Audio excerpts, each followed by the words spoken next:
Tremor, outro Tremor, Gangrel, Nosferatu, Bruja.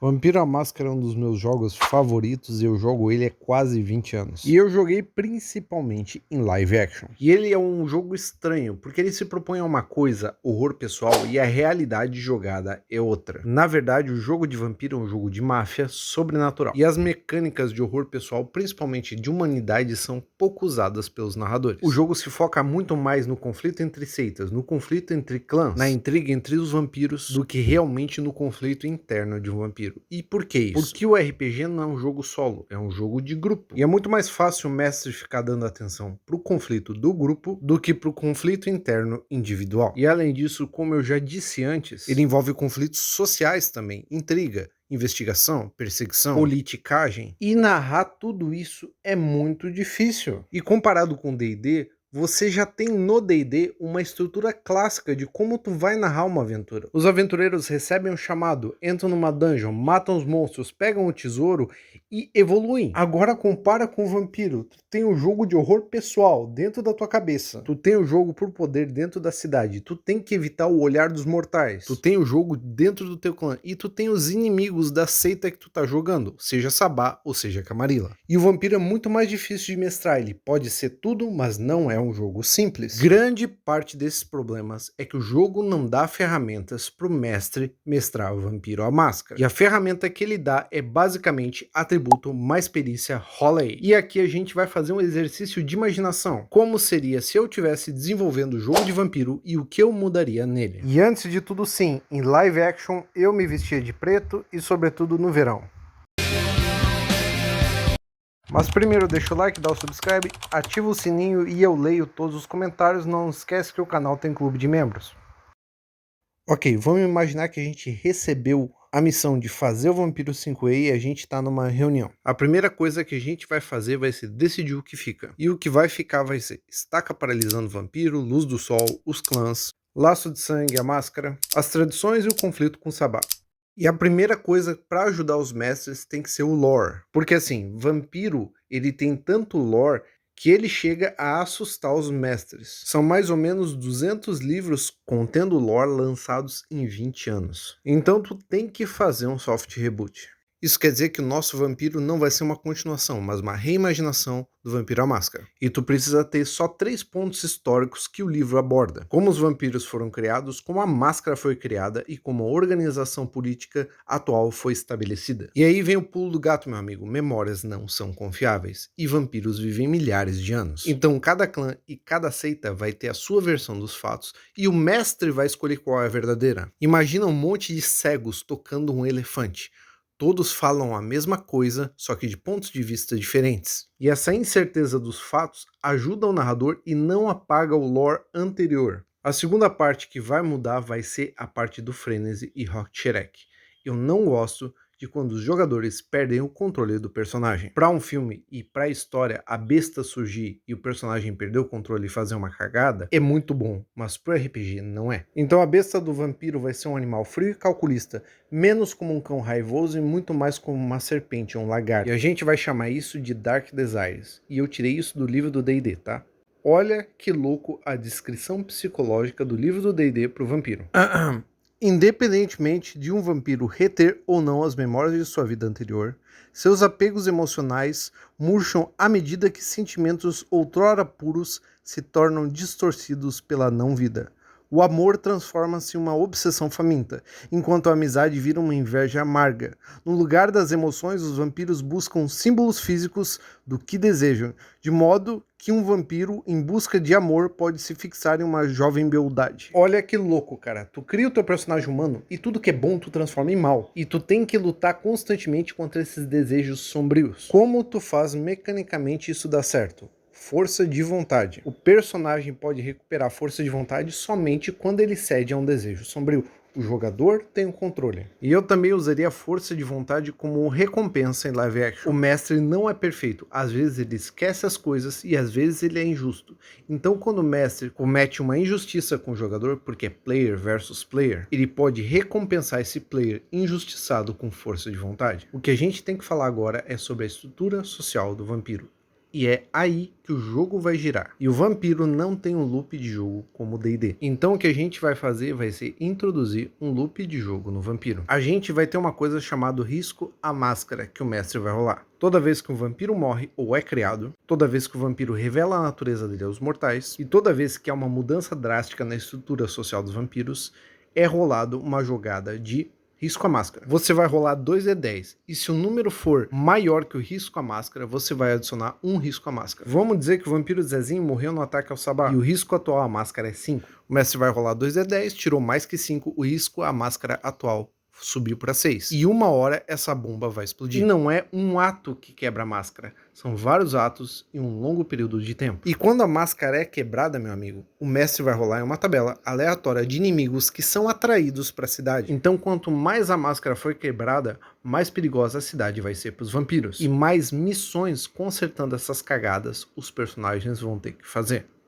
E agora a gente vai para o nosso segundo loop para ajudar o mestre, que é o loop do status. Status e favor são duas coisas muito difíceis de jogar no Vampiro à Máscara. Tem que ser um mestre experiente para usar eles da maneira correta. Então eu juntei os dois em um só, baseado em Jujutsu Kaisen. Então aqui você tem uma progressão linear de confiança que a Camarilla dá para os vampiros. O status vai de 1 a 5, sendo 5 o príncipe. E os 3 primeiros status são completamente colaborativos. Não há competição, pode haver um número infinito deles. Então os jogadores podem se acostumar a jogar vampiro sem se preocupar em backstabbing. E quando tu começa a chegar nos cargos, esses sim são competitivos, porque só tem um deles. E como tu sobe de status, como tu ganha status? Fazendo favores pra gente que tem status maior. Tu precisa de 2 indicações de superiores para subir de status. E tu consegue essas indicações fazendo favores. Tu notou que a corrupção vampírica já tá no próprio sistema? Além disso, eu acho que quando tu sobe de status, sobe de cargo, tu deveria ganhar um bônus de XP, simplesmente para motivar os jogadores. E eu botei ali Rainha, Torre e Bispo como cargos novos, porque eu acho maneira essa ideia de jogo de xadrez com pessoas, mas podem ser os cargos normais da Camarilla, ok? Percebeu que os dois loops, tanto o loop da quebra da máscara, quanto o loop do status, eles se completam? Os problemas gerados pelo risco à máscara são resolvidos por gente, vampiros, que querem ganhar status. E outra coisa,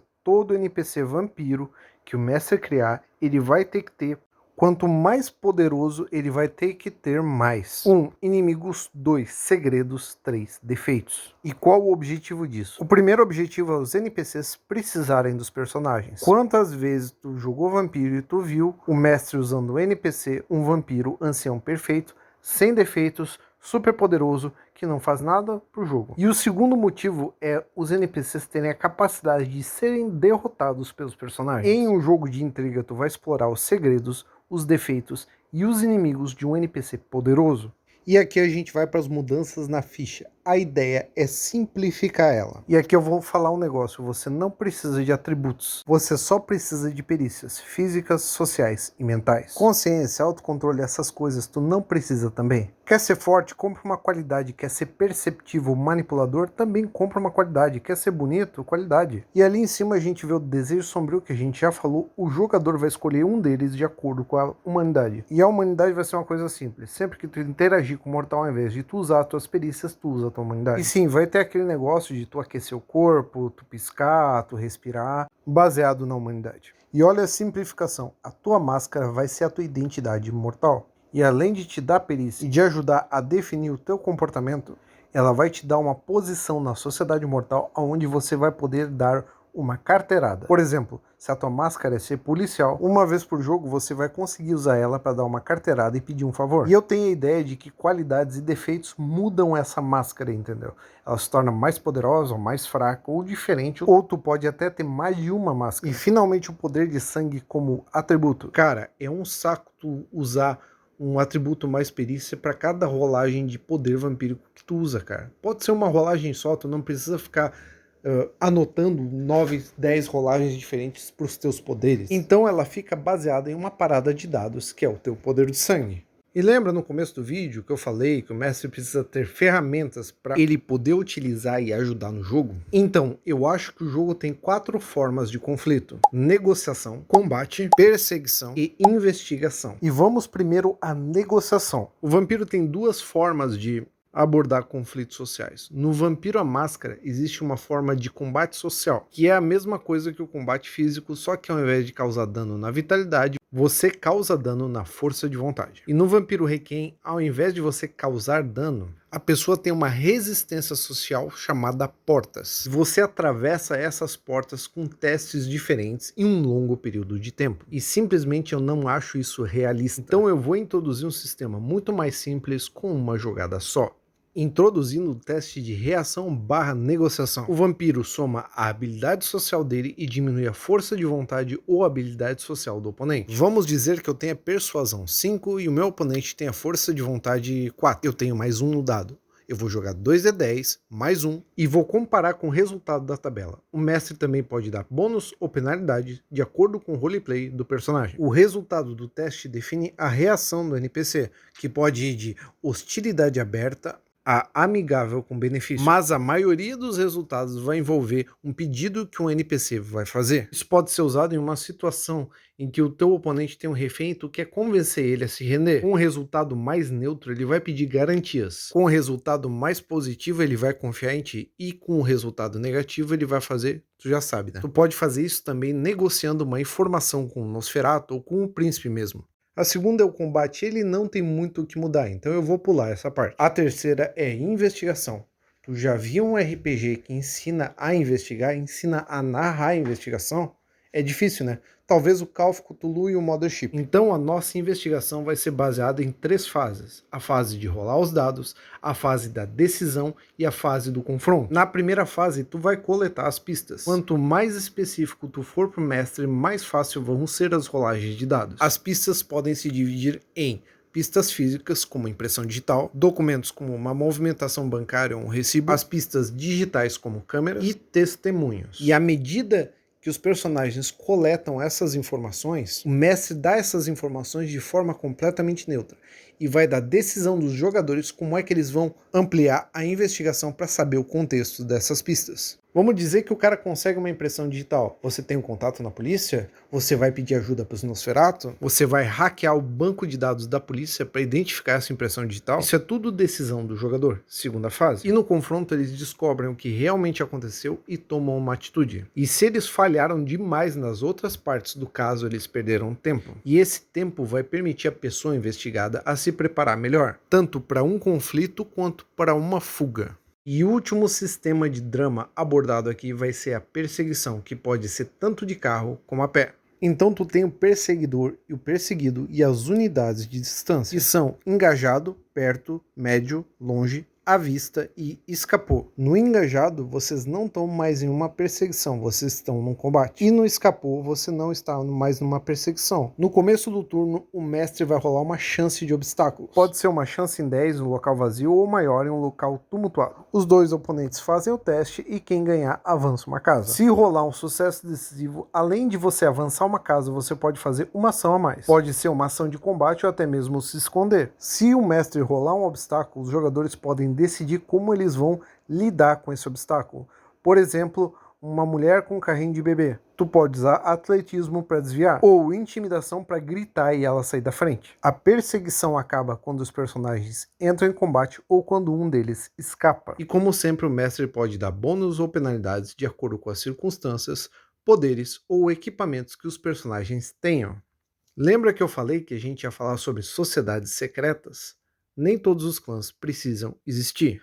Às vezes o cara quer jogar de seguidor de Seth na Camarilla. Ou tu fala, por que que o meu malcaviano não pode ter magia? E o Vampiro Requiem criou as coalizões por esse motivo. Só que tu criar sociedades secretas é muito mais legal e gera muito mais intriga do que criar coalizões. E além de tudo isso, pode ser um objetivo pro personagem. Entrar numa sociedade dessas tem que ser conseguido em jogo, cara. Além disso, é mais um motivo de pessoas de clãs diferentes interagirem entre si. Além disso, permite o mestre limitar o jogo. Você não vai ter todas as sociedades secretas em uma cidade. Outra coisa que ao invés do mestre criar sua linhagem ou seu clã, o mestre pode criar sua sociedade secreta. que existe só na cidade dele. E além de tudo, com sociedades secretas, você não precisa quebrar o lore original do Vampiro à Máscara. Elas sempre existiram. E basicamente essas seriam as mudanças que eu faria em Vampiro à Máscara. Provavelmente na próxima semana vai ter um vídeo de cultura pop e eu vou fazer uma live. E na semana seguinte vai ter o vídeo do Druida, que é a classe mais poderosa de D&D. De verdade agora. E se tu chegou até aqui, lembra que tem clube de membros e deixa o like e dá uma olhadinha nesses 2 vídeos aqui recomendados para você sobre Vampiro à Máscara. Principalmente o meu vídeo sobre por que John Wick é Vampiro à Máscara. Até a próxima, fui. E deixa nos comentários aqui qual a tua opinião sobre essas regras.